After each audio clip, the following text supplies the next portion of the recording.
सबके दिल में प्रभु प्यार भरते चलो, सबके दिल में प्रभु प्यार भरते चलो।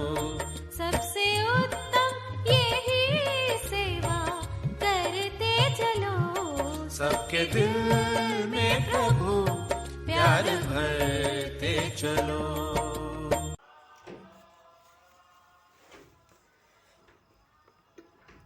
ओम शांति। आज 16/11/2022 आज की मुरली है। आज बाबा ने कहा, ऐसे बच्चों को माया अपनी ओर घसट लेती है। बाबा कहता है देहदारी को याद करने से मुक्ति, जीवन मुक्ति। तो बाबा ने कहा अगर कच्चे होंगे और पति मर गया तो जैसे जख्म पर नमक पड़ जाता है।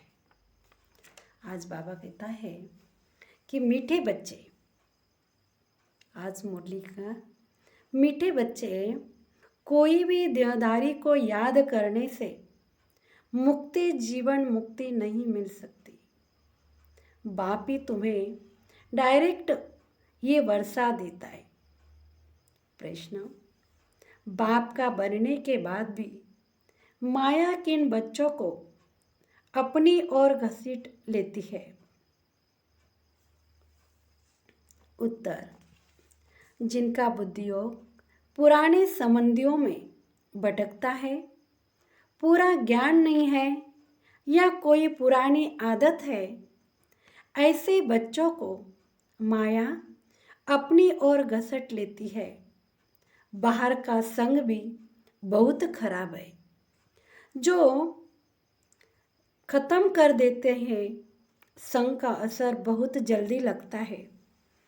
इसलिए बाबा कहते हैं बच्चे, एक बाप के साथ बुद्धियोग रखो, बाप को ही फॉलो करो, कोई भी देवधारी में प्यार नहीं रखो।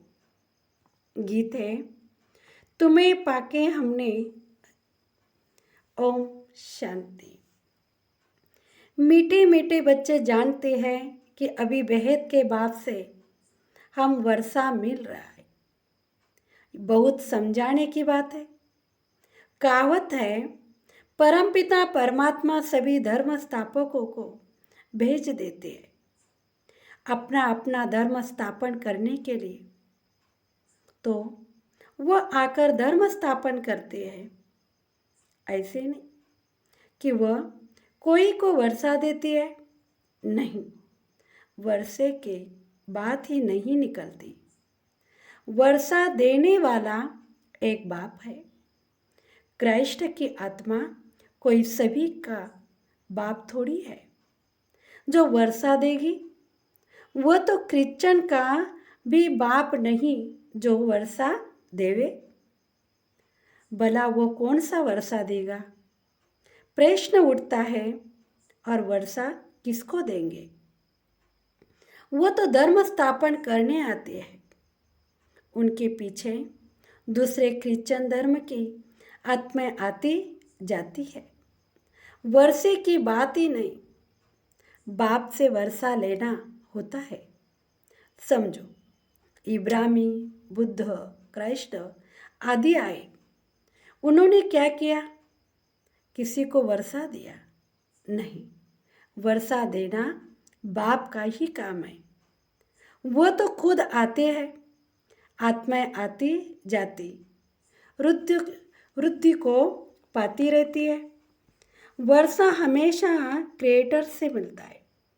क्रिएटर एक है, लौकिक बाप, दूसरा पारलौकिक बाप। ये धारण करने की बातें है। धारणा भी उन्हों को होगी जो औरों को दान करते होंगे। अभी बेहद का बाप सब बच्चों को वर्षा देने आए हैं। बेहद का बाप ही बच्चों को बेहद का वर्षा देता है। क्रिश्चियन, इस्लामी, बौद्ध आदि सबका बाप एक ही है। सब गॉड फादर कहते हैं। क्राइस्ट ने भी कहा है गॉड फादर। फादर को कभी भूलते नहीं है। गॉड फादर एक ही निराकार को कहा जाता है। सब निराकार आत्माओं का बाप एक ही है। धर्म स्थापकों का भी वह निराकार एक बाप है, उनसे ही वर्षा मिलता है। सब गॉड फादर कहकर पुकारती है। एक भारती है जिसमें कहती है ईश्वर सर्वव्यापी है। भारत से ही और सभी सर्वव्यापी कहना सीखे हैं। अगर ईश्वर सर्वव्यापी है, फिर ईश्वर को याद क्यों करते हो?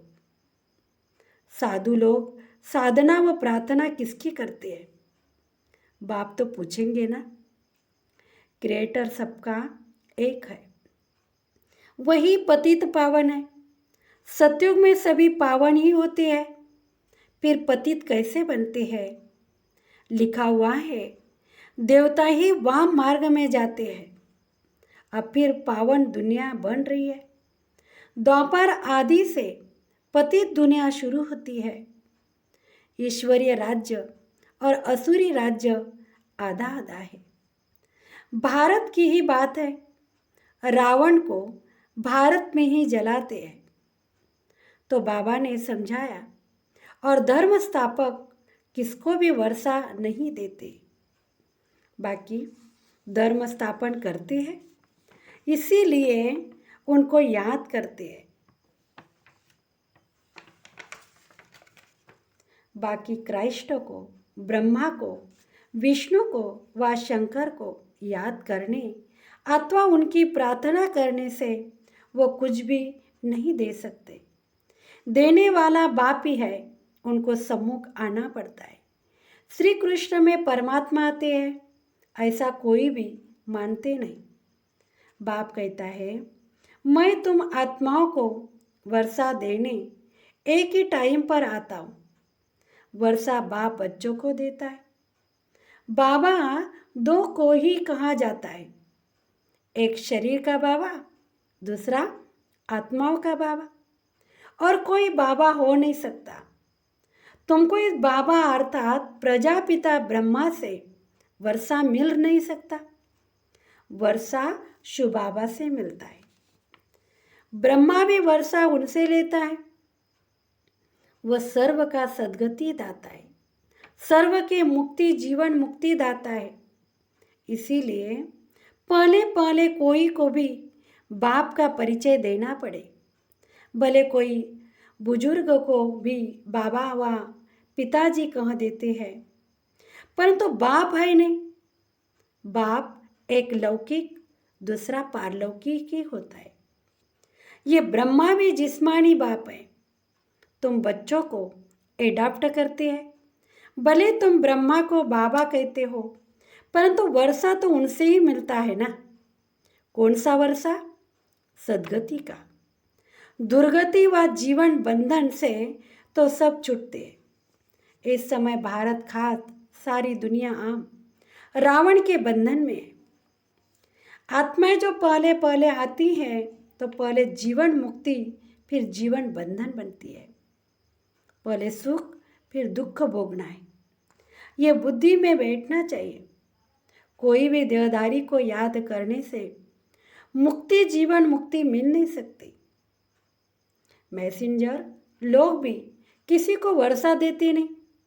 मुक्ति जीवन मुक्ति का वर्षा बाप ही आकर देते हैं, परंतु किन्हीं को डायरेक्ट, किन्हीं को इनडायरेक्ट। तुम बच्चों के समूह की बाप होता है। दिन प्रतिदिन तुम देखेंगे बाबा मधुबन से बाहर कहाँ जाएंगे नहीं। इस पुरानी दुनिया में रखा ही क्या है? शिव बाबा कहते हैं, हमको स्वर्ग में जाने अथवा स्वर्ग को देखने की भी खुशी नहीं है, तो बाकी इस दुनिया में कहाँ जाएंगे? मेरा पार्ट ही ऐसा है, पति दुनिया में आता हूँ। 7 वंडर्स ऑफ वर्ल्ड कहते हैं, परंतु उनमें कोई स्वर्ग बताते नहीं। स्वर्ग तो पीछे आता है। मुझे पति दुनिया, पति शरीर में पराये राज्य में आना पड़ता है। गाती भी है, दूर देश का रहने वाला आया पराये देश में। इसका अर्थ तुम बच्चे ही समझ सकते हो। अभी हम पुरुषार्थ करते हैं, फिर अपने देश में आएंगे। अच्छा, द्वापर के बाद जो आत्माएं आएगी वो तो पराये राज्य अर्थात रावण के राज्य में आएगी, पावन राज्य में तो नहीं आएगी। उन्हों का थोड़ा सुख थोड़ा दुख का पार्ट है। तुम सतयुग से लेकर फुल सुख देते हो, हर एक को अपना अपना पार्ट मिला हुआ है। बाप तुम बच्चों को बैठे राज समझाते हैं कि मैं कैसे देवी देवता धर्म स्थापन करता हूँ, इसमें सुख ही सुख है और उसके लिए तुमको लायक बनाता हूँ।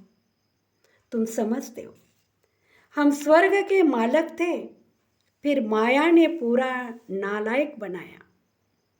बाप कहता है अभी तुम कितने बेसमझ बन पड़े हो। नारद की कहानी है ना, तुम समझ सकते हो। भगत झांझ बजाने वाला लक्ष्मी को कैसे वारेगा।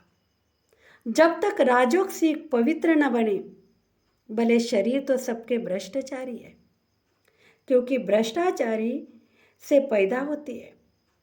तुम तो मुख वंशावली हो। ये बड़ी समझाने की बातें है। ये रचयिता और रचना की नॉलेज बाप खुद ही आकर देते हैं। सब पॉइंट्स कोई समझ भी नहीं सकते। यहाँ से बाहर गए, कोई का संग मिला और खत्म।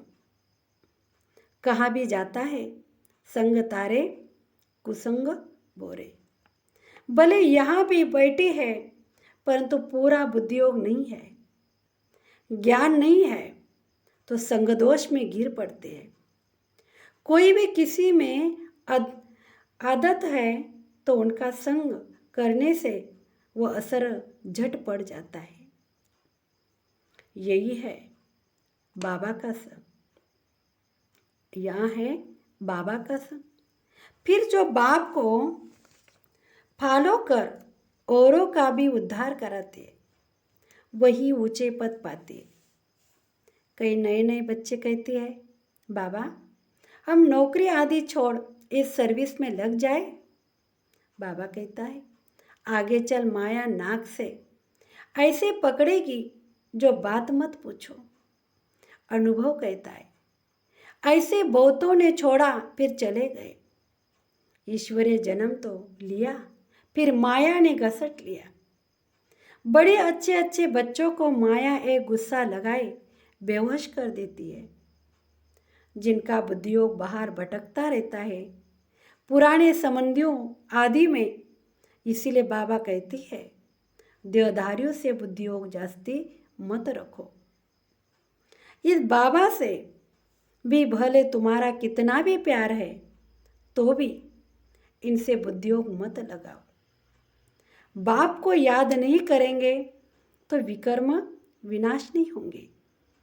कोई शरीरधारी में प्यार मत रखो। सत्संगों में सब शरीरधारी ही सुनाते। कोई महात्मा का नाम लेती है, ऐसे थोड़ी कहती है कि परम पिता परमात्मा शिव हमको पढ़ाता है। बाप बैठे बच्चों को समझाते हैं इस रचना का चैतन्य बीज मैं हूँ। मुझे सारे झाड़ की नॉलेज है, वो तो जड़ बीज है।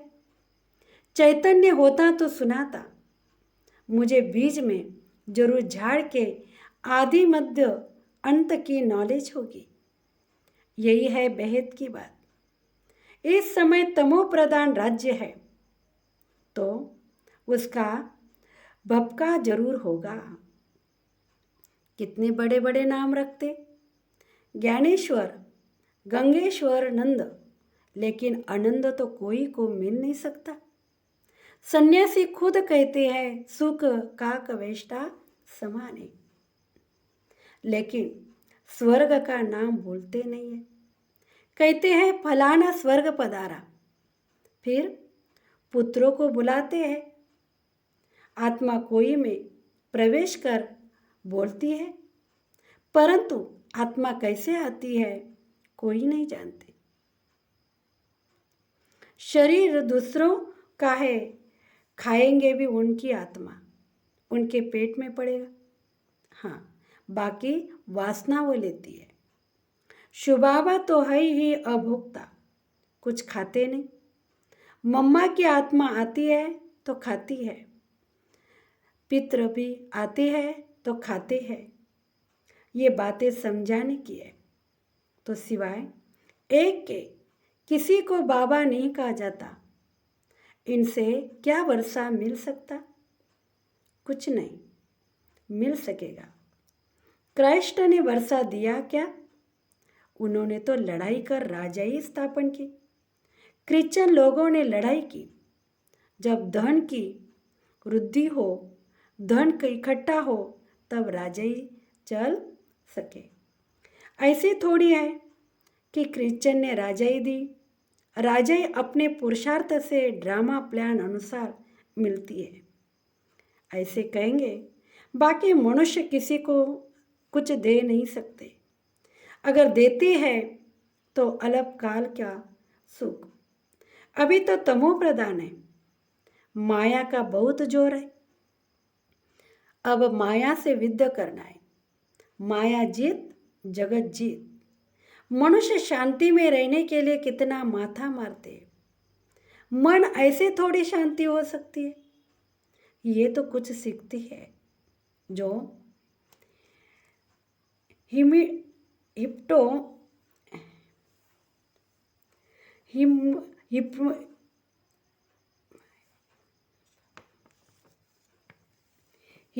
हिप्नोटाइज आदि कर अनकॉन्शियस कर देते हैं।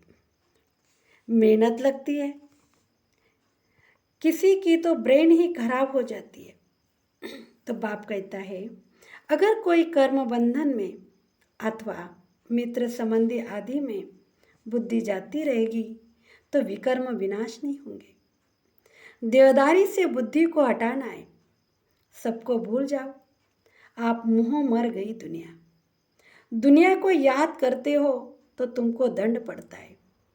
तुम कहते हो कि बाबा हम मर चुके हैं, हम आपके हैं, तो फिर मित्र संबंधी आदि तरफ बुद्धि क्यों जाती है? गोया तुम में मरे नहीं हो, बाप के बने नहीं हो। बहुत हो जिनको रात दिन कर्म बंधन का ही चिंतन रहता है। याद में बैठते भी वही संकल्प आते रहते, या बाबा की गोद में रहते तो मर चुके हैं ना। तो बुद्धियोग कहाँ जाना चाहिए, बुद्धियोग कहाँ जाना नहीं चाहिए। सन्यासी तो घर बार छोड़ते हैं, गोया मर गए। अगर याद पड़ता रहेगा तो योग में कैसे रहेंगे? कोई फिर घर में लौट भी आते हैं, कोई पक्के होते हैं, बिल्कुल याद भी नहीं करते। तुम बच्चों की भी बुद्धि अगर बाहर जाती रहती है तो ऊंचे पद पा नहीं सके। बच्चे बने,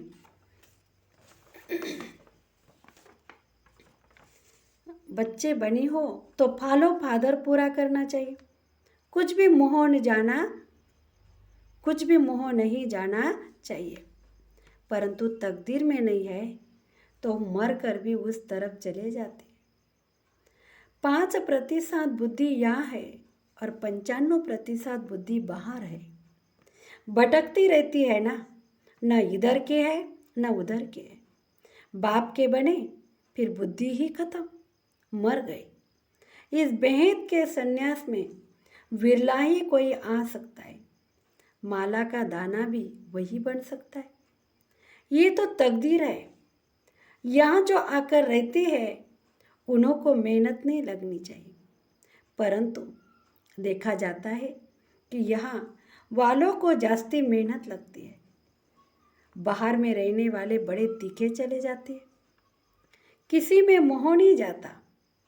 समझते हैं कहाँ ये बंधन छूटे तो सर्विस में लग जाए, वो भी देखना पड़ता है। ज्ञान में पक्का है। अगर कच्चे होंगे और पति मर गया तो जैसे जख्म पर नमक पड़ जाता है। जब तक अच्छी रीति नहीं मरे हैं तो जैसे जख्म पर नमक पड़ता रहता है। या तो बाबा कहाँ, बस बाबा के बन गए।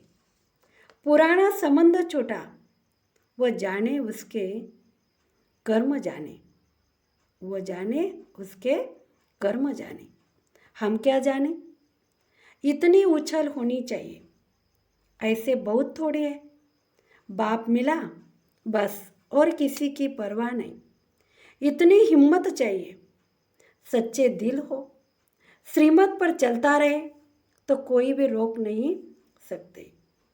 पवित्र बनने में कोई विघ्न डाल नहीं सकते।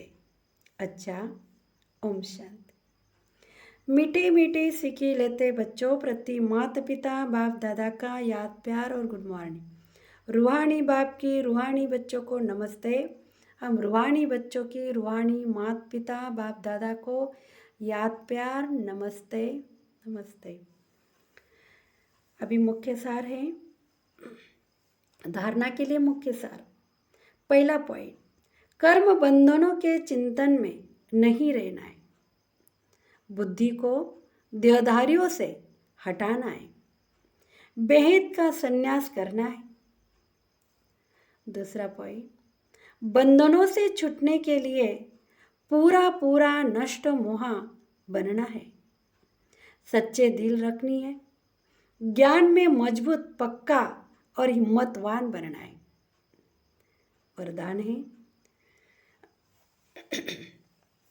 वरदान है बाप के साथ का अनुभव कर मेहनत को मोहब्बत में बदलने वाले परमात्मा स्नेही भव। बाप दादा बच्चों को अपने स्नेह और सहयोग की गोदी में बिठाकर मंजिल पर ले जा रहा है। आप बच्चे सिर्फ परमात्मा स्नेही बन गोद में समाये रहो तो मेहनत मोहब्बत में बदल जाएगी। लवलीन हो हर कार्य करो। बाप दादा हर समय सर्व संबंधों से आपके साथ है, सेवा में साथ है और स्थिति में साथ है। सर्व संबंधों से साथ निभाने की ऑफर करते हैं। आप सिर्फ परमात्मा स्नेही बनो और जैसे समय वैसे संबंध से साथ रहो तो अकेलापन फील नहीं होगा। स्लोगन है, उन्नति और सेवा का बैलेंस ही सफलता का साधन है। अच्छा, ओम शांति। गाइए गुणगान प्रभु का, बन सचेतन आत्मा। गाइए गुणगान प्रभु का, बन सचेतन